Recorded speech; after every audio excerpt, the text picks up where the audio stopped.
আসসালামু আলাইকুম, আমি ডাক্তার শরীফ আহমেদ, ফিজিওথেরাপিস্ট। আজকে আমরা কথা বলবো গোড়ালি ব্যথা নিয়ে।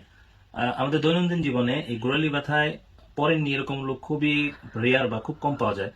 বয়সের সাথে সাথে আমরা এরকম সমস্যায় পড়েই থাকি। বিশেষ করে যাদের ওজন বেশি কিংবা মেলদের তুলনায় ফিমেলদের এই প্রবলেম খুব বেশি পরিমাণে হয়ে থাকে, সেই ক্ষেত্রে আমরা কিছু পরামর্শ এবং কিছু চিকিৎসা নিয়ে কথা বলবো। গোড়ালি ব্যথা হলে সাধারণত আমাদের পায়ের পেছনের দিকে যে মাসেলটি থাকে তার নাম হলো কাফ মাসেল। এটি দুটি মাসেল নিয়ে সাধারণত গঠিত, সোলিয়াস এবং গ্যাস্ট্রোকনোমিয়াস। এই মাসেল দুটি মাসেল মিলে একটি টেন্ডন গঠিত হয়েছে। আমাদের এরকম গোড়ালির দিকে আমরা যদি দেখাতে চাই, এরকম পায়ের দিকে ঠিক এই মাসেলটা এসে এরকম এরকম টেন্ডন গঠিত হয়েছে। এই টেন্ডনের নাম আমরা জানি যে টেন্ডো অ্যাকিলিস।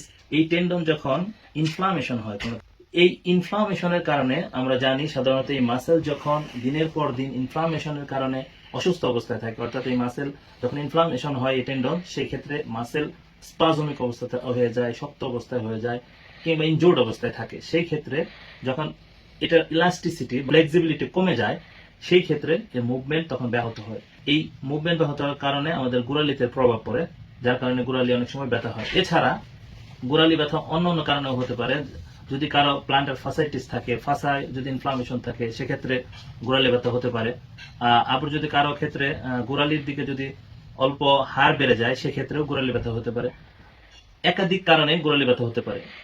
স্বাভাবিকত যখন গোড়ালি ব্যথা হবে, আমরা স্বাভাবিকত কি করব, কয়েকটা বিষয় আমরা যদি খেয়াল করি যে আমরা সাধারণত যে জুতা পরে থাকি, সে জুতা অনেকের ক্ষেত্রে দেখা যায় যে কম দামে, অনেক সময় কম দামে আমরা জুতা কেনার চেষ্টা করি, যার কারণে আমাদের জুতার সোল অনেক বেশি শক্ত থাকে।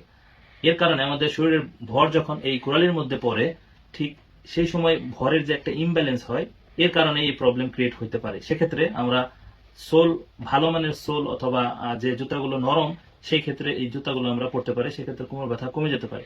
আর যদি আমাদের এরকম ইনফ্লামেশন হয় এই মাসেলের, সেক্ষেত্রে আমরা নিয়ম করে দিনে 2 থেকে 3 বার 5 থেকে 7 মিনিট পানির মধ্যে বরফ রেখে সেই বরফের মধ্যে আমাদের গোড়ালি ভিজিয়ে রাখতে পারি। সেক্ষেত্রে আমরা জানি যে একটা ঠান্ডা পরিবেশে একটা নির্দিষ্ট টেম্পারেচারের মধ্যে আমাদের মাসেল টেন্ডনের ইনফ্লামেশন কমে যেতে পারে বা কমবে। সেক্ষেত্রে আপনার গোড়ালি ব্যথা অবশ্যই কমে যাবে।